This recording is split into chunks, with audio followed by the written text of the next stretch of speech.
형사소송법상의 뭐 신체의 자유 같은 것들을 얘기하면서 불구속 수사가 원칙이라고는 하는데 실제로 윤석열 피고인 같은 경우에는 지금 공범들 같은 경우에 문제도 있고 국무위원들도 영향을 받을 수가 있고 진술을 했던 사람들 그렇기 때문에 나가게 되면 뭐 증거인멸의 염려라든가 이런 것들이 많지 않습니까? 저희가 보기엔 나오기 힘들 거예요. 네. 왜냐하면 지금 그 형식 논리에 따른 법원의 판단이 있기는 했지만 차상목 그 대행 얘기를 잠깐 좀 보태서 하시면 하면 경제는요 결국은 그 예측 가능해야 됩니다.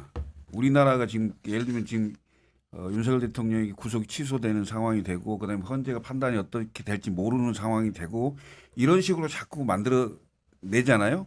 이런 불확실성이 증가되는 상황이에요. 그러니까 어찌됐건 헌법과 법률의 절차에 따라서 탄핵 절차가 완결이 되는 상황이다. 그리고 조기 대선은 언제쯤에서 진행된다. 이게 딱 확실해도 이 시간만큼은 새로운 리더십이 되기 전까지는 굉장히 불확실성이 있는 상태인데 여기에서 이런 걸 더 추가되는 상황이 된다? 전 세계 대한민국을 보고 있어요. 그러니까 대한민국 망합니다. 이거 잘못하면. 예? 지금 뭐 환율도 얘기하고 뭐 주가도 얘기하고 했는데 쉽지 않아요. 그러니까 경제 관료 출신인 차상목 대행이 경제를 정말로 생각을 한다면 불확실성을 제거해 줘야 돼요. 그렇죠. 그러니까 정치적인 절차와 시간에 대해서 이렇게 되겠구나라는 예측 가능하도록 만들어 줘야 되는데 이분이 판단을 안 하고 미룸으로 인해서 불확실성이 계속 증가되는 거예요. 맞아요. 이건 안 되는 거예요. 그러니까 차상목이나 지금 뭐 극우 진영에서도 마찬가지지만 내전이라고 그러잖아요. 내전은 상대방을 없애야 되는 거예요. 없애고 새 세상을 만들기 위해서는 없애야 된다고 보는 거예요. 이런 사람들 귀에는 이런 얘기 하나도 안 들어갈 것 같아. 그래서 걱정되는 거예요. 더 심각한 문제는 그렇게 생각하는 사람이 일부 있다 하더라도 그 중심을 그래도 최소한 국민의힘 의원들이나 아니면 지금 내각이 있다고 하는 장관이든 이런 사람이 잡아주는 역할을 해야 대한민국이 흔들리지 않는 거잖아요. 이런 사람들이 부안해동하면서 그런데 그쪽으로 붙어버렸어. 그러니까 그들이 내가 잘못했다고 생각하더라도 저런 사람들이 내 편을 들어준다는 생각 때문에 더 자신감이 붙어버렸어. 진짜 내전을 하고 있는 거예요, 그들은. 그러니까 대한민국이 뭐 경제가 무너지든 말든 지금 상관이 없는 거예요. 진짜 무책임한 행동하고 있다는 거를 그들 스스로가 지금 깨달아야 되는 상황이에요. 그리고 이제 많은 분들이 이제 그 궁금해하시는 부분이 그 헌재 결정과 과연 이번에 구속 취소 결정과 상관관계가 혹시나 있을까 이런 그 걱정들 좀 하시는 분도 있을 것 같거든요.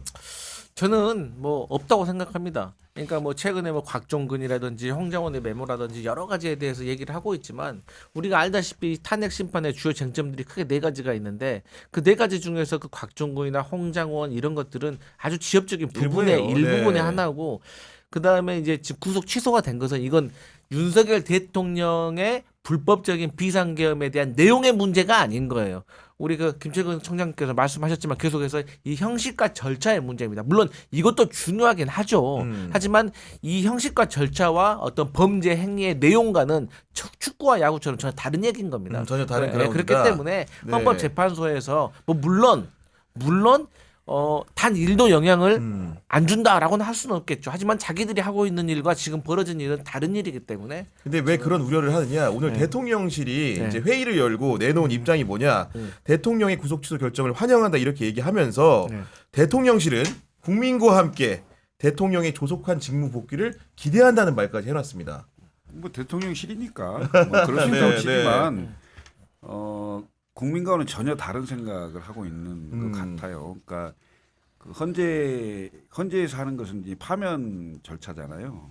그리고 지금 국회에서 제가 얼마 전에 사무총장을 한번 뵀었는데 국회 사무총장 그분이 하시는 얘기를 들었어요. 근데 국회에 CCTV 영상이 굉장히 잘 찍혀 있어요. 여러 각도에서 엄청나게 잘 찍혀 있고 그게 10분짜리, 30분짜리, 1시간짜리 뭐 이렇게 해서 다 헌재에 제출했다고 그러던데 최근에 그 운동장 쪽으로 내려오는 그 영상이 이제 그 방송국에도 많이 나오고 했었는데 방송에도 그게 그 어린이집 그 안전을 위해서 CCTV를 최근에 교체를 했대요. 그래서 영상이 아주 깨끗하고 잘 나와 있어요.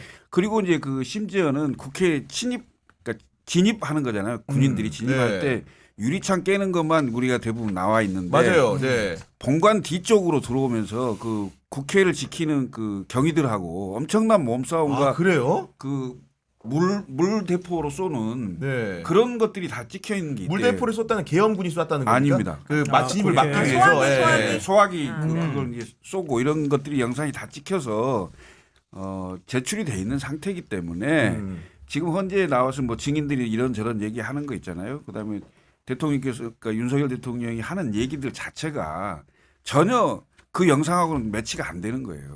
그래서 제가 보기에는 현재 재판과 네.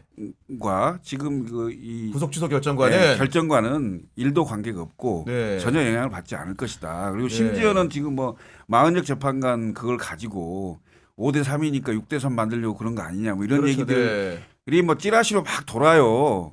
근데 제가 단언컨대 8대 0입니다. 8대 0으로 끝날 거고요.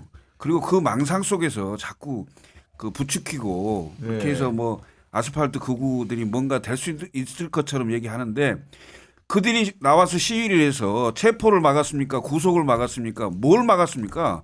막을 수 있는 게 하나도 없습니다. 대한민국은 헌법과 법률에 따라 네. 절차대로 확실하게 정리를 할 거다. 저는 이렇게 생각합니다. 갑자기 얘기 듣다 보니까 생각난 건데 그 구속 기간이 뭐 이렇게 시간을 오바해 썼다는 게 이제 취지 같은데 그 구속 기간 동안에 뭐 윤석열 조사한 게 있습니까? 제가 보니까 체포돼서 아무 얘기도 안 하고 불러도 사실 그 시간 자체가 무용한 시간이었다는 생각이 아니, 드는데. 그러니까 모든 적부심이라든가 어떤 보석이라든가 우리가 그런 얘기를 할 때 우리가 변동사항이라고 얘기하잖아요. 그러니까 그 행위가 이루어지기 전과 후의 변동사항. 그러니까 이 사람을 풀어줘야 될 만한 구속을 취소해야 될 만한 이유가 있었는 거. 이유가 말씀하신 것처럼 아무것도 없어요. 아니, 그러니까. 네. 네. 밥만 먹고 잠 자고 왔다 갔다 한 거예요 법원. 아니 그리고 뭐 이제 그런 거죠. 모든 세상의 모든 건 윤석열로부터 시작되는 거지. 네. 윤석열이 새로운 규범도 만들고 새로운 법률 해석도 아니, 그리고 만들고 그러는 거지. 이런 식으로 생각해 보니까 시간을 센다 이렇게 하면은 앞으로 밥 먹는 시간, 그 잠자는 시간 예를 들면은 그리고 뭐 예를 들면 조사 받느라고 이동하는 시간도 있었을 거 아닙니까? 다 그런 빼. 것도 뭐 엄밀하게 계산하죠. 조사할 수 있는 시간이 한정돼서 얘기한다고 한다면. 그러니까요. 네. 국민의 신체의 자유를 보장하는 데 있어서 아주 획기적인 결정을 내려주셔서 너무 감사하다. 네. 우리가 이렇게 인사를 해야 될 것 같은데 앞으로 법원이 항상 이런 식으로 결정을 하면 다른 국민들도 이제 똑같은 주장을 할 거 아니에요. 자, 나 체포할 때, 자 시간, 너 지금 몇 시야? 정확해 시간? 초까지 이제 물어봐야 돼. 네. 경찰한테 정확하게 기록해. 너 이 시간, 체포 시간. 저 누구 부를 사람 목격담이 있어야 될 것 같은데 목격자가 있어야지. 자, 초 몇 초야? 이렇게 해야 돼 이제. 항고를 하면 그렇게 해야 검찰이 돼. 항고를 하면 똑같은 판사가 판단합니까? 아니 다른 판사가. 네, 저는 다른 이 판사가 약간 네. 폭탄 돌리기처럼 극우들이 이름이 중국인 같다라고 하면서 엄청 공격했대요. 그 극우 그 유튜브 방송에서 맞아요. 이지 네. 뭐 무슨 판사잖아요. 약간 본인은 빠져나가기에 아주 비겁한 폭탄 돌리기처럼 보여요. 이래 되는 겁니까? 판사가 세금 받고 일하면서. 아니 그러니까 이제 국민의힘도 그 어제까지만 해도 보면 갑자기 의대 정원 문제로 갑자기 당정 협의를 통해서 우리 대통령실 뒤통수를 한 방 빵 날렸는데 그치. 오늘 이제 권영세 비대위원장 그 구속 취소 결정 직후에 기자회견을 열었는데 대한민국 법치와 사법 정의가 살아 있음을 확인한 중요한 순간이라면서 법원이 법리와 양심에 따라 현명한 결정을 내린 것에 국민과 함께 환영한다. 왜 이렇게 국민은 파는 거예요, 도대체? 강성필 대변인님.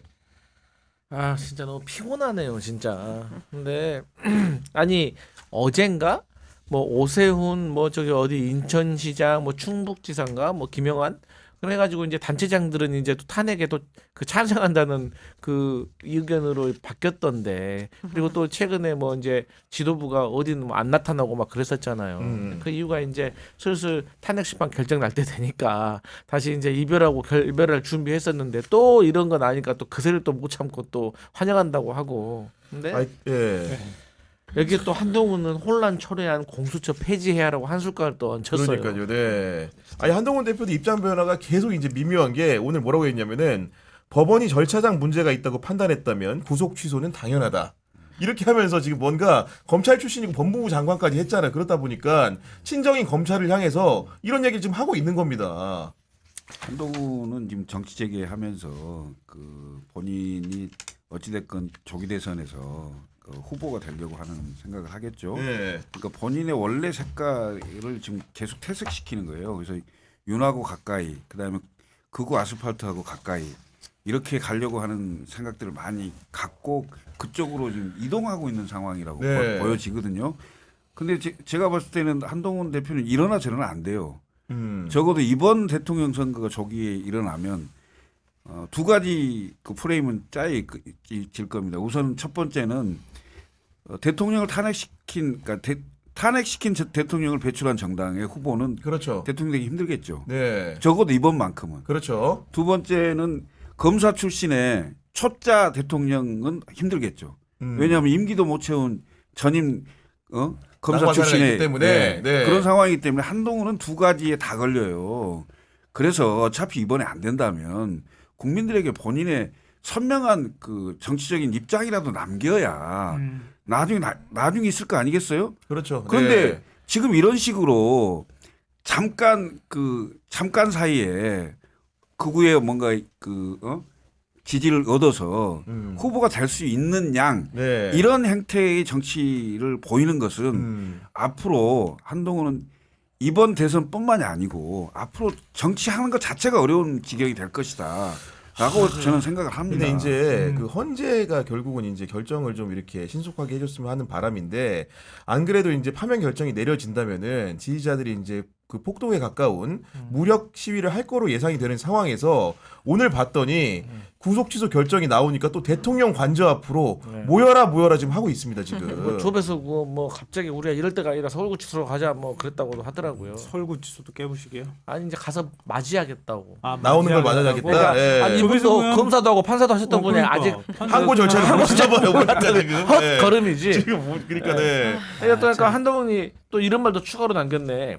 그동안 심신이 많이 지치셨을 것 같다. 건강 잘 챙기면서 충분한 방어권을 행사하실 수 있길 바란다. 아니, 윤석열 대통령이 참 좋아하겠네. 이쯤 고맙다 되면 뭐 동훈아 이 새끼야. 이쯤 그렇게 되면은 뭐 두렵기도 한 겁니까? 뭐 어떤 감정이라고 설명해야 되는 거죠?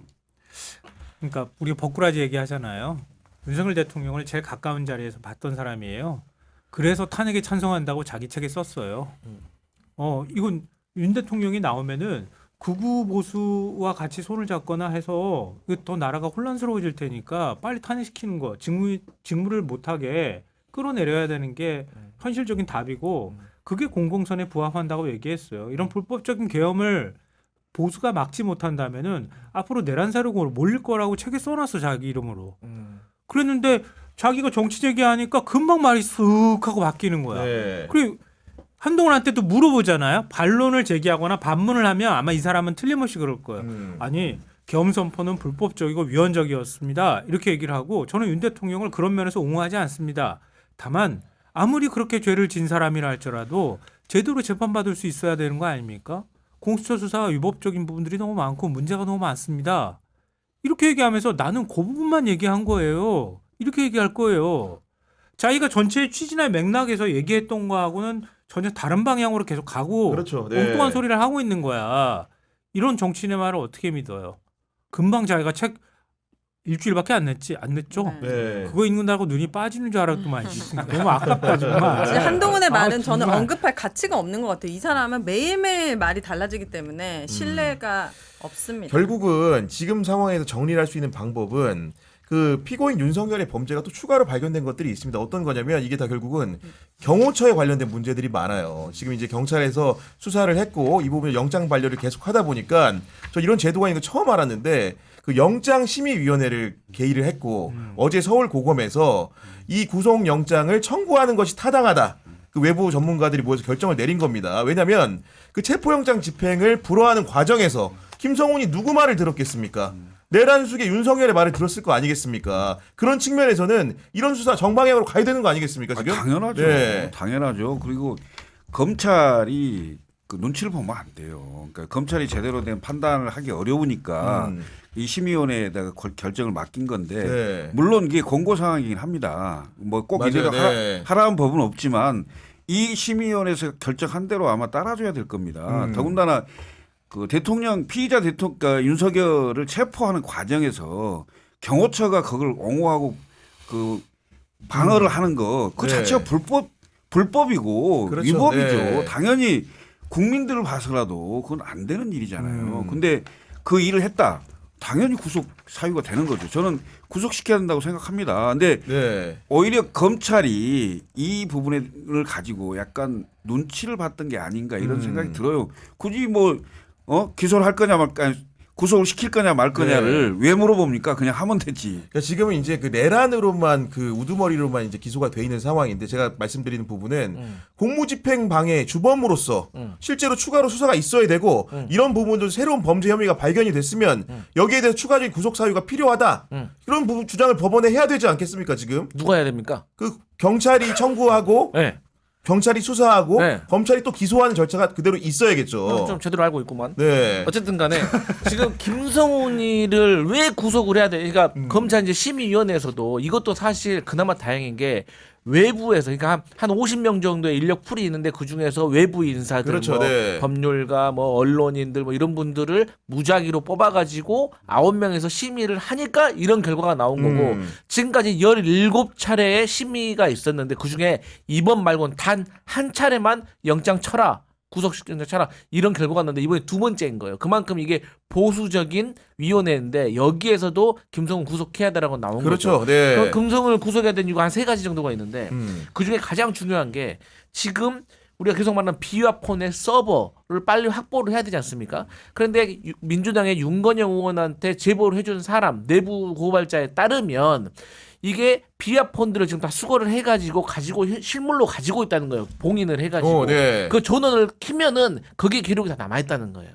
빨리 압수해야 네. 된다. 근데 그거를 네. 삭제 지시를 했죠 김성훈이. 그렇죠. 근데 네. 그 담당자가 못하는 거야. 왜? 이거 나중에 누가 삭제해서 걸리면 본인이 법적 처단을 받기 증거인멸 때문에 됩니다. 네. 못합니다. 그래서 우리가 그 보안성 강화 문건 보고서까지 써서 김성훈 줬다는 거 아닙니까? 그렇기 때문에 빨리 이 비화폰 서버도 찾아야 되고 사실 관저에 누가 갔는지 안가에 누가 갔는지 이거 다 찾아야 되거든요. 그리고 김성훈 같은 경우는 또 이런 것을 막는 내부 직원들에게 인사적인 불이익, 근무 평점에 맞아요. 네. 대해서 불이익을 줬다는 거 아니겠습니까?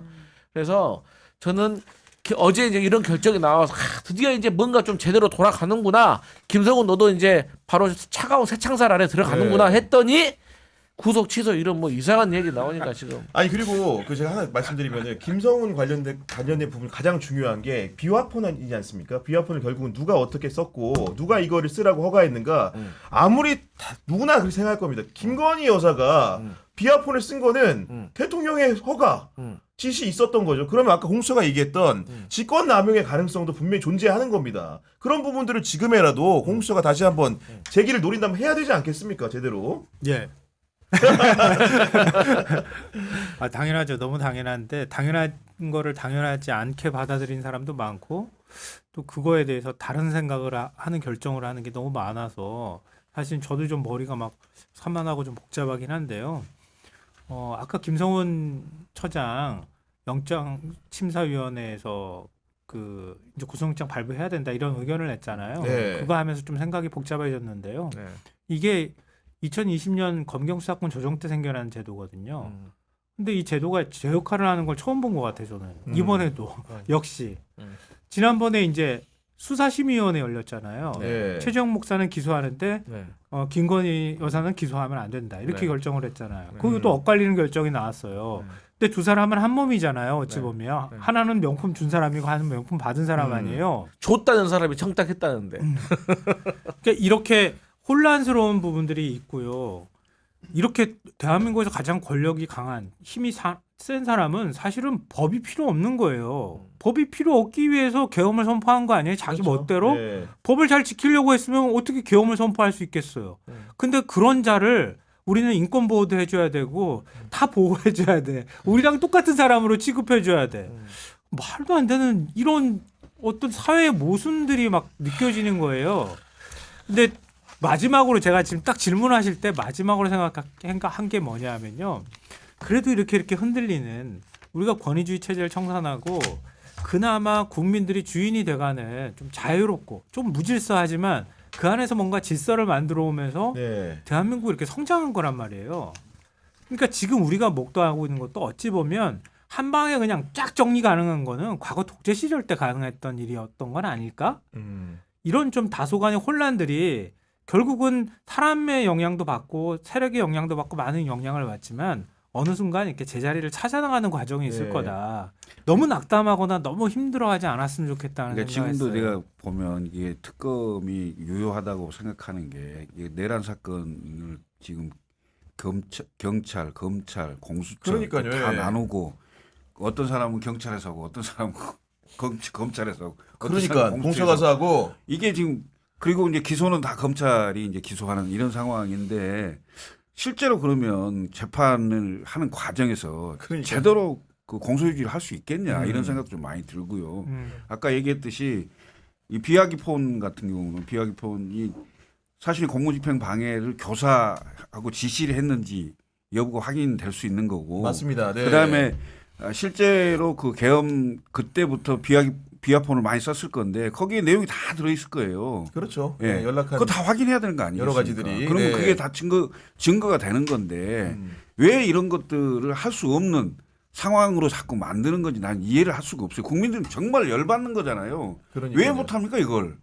왜 경찰한테 맡기고 검찰한테 맡기고 공수처한테 맡겨서 뿔뿔이 흩어져서 이게 뭔가 한 사건이잖아요. 그러니까 한 사건이면 쫙 질서 정연하게 당연하게 해야 정리가 딱 되는데. 돼야 되는데 음. 예? 이걸 왜 이렇게 하도록 놔두는 건지 그러니까 물론 그래. 이제 조기 대선이 돼서 새로운 리더십이 생기면 제가 봤을 때는 이 수사기관에 관련된 이런 것들도 다 정리를 해야 돼요. 네. 그럼요. 이게 제가 봤을 때 이런 게 가장 필요할 것 같아요. 그러니까 검찰은 기소만 하고 실제 수사를 하는 수사기관을 따로 만들어야 돼요. 그러니까 예를 들면 한국판 FBI인데 그래서 수사 잘하는 검사도 수사 잘하는 형사도 수사관도 한 군데 다 모으는 거예요.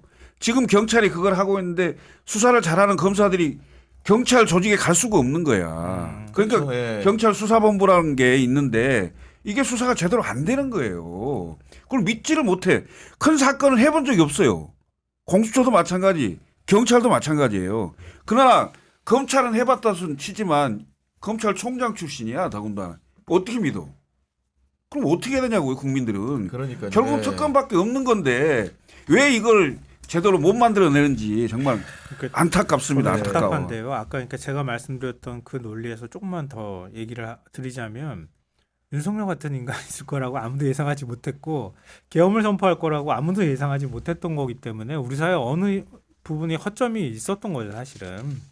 이런 무도한 권력자가 있을 거라는 건 상상도 못했던 거 아니에요. 87년 헌법을 만들고 그 헌법에 따라서 법률을 만들 때조차도 상정하지 않았던 거란 말이에요.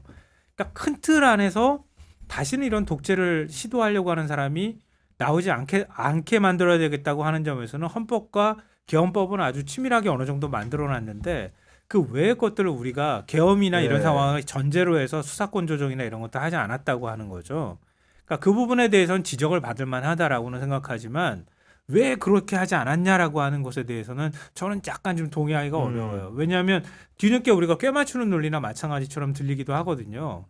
그러니까 우리가 사회는 완벽하지는 않으니까 원래부터 어떻게 완벽하겠어요? 오늘 뭐 봤잖아요. 분초 단위 따져가면서 구속기간 정하는 거 그런 것도 역시 마찬가지인데요. 끊임없이 그렇게 보완해 나가면서 그 퀼트처럼 만들어가지고 사는 네. 게 우리 사회의 모습이 아닐까 싶어요. 그걸 받아들이면은 좀 분노도 좀 덜하고 사회를 좀 더 현실 감각 있게 이해할 수 네. 있지 않을까 싶어요.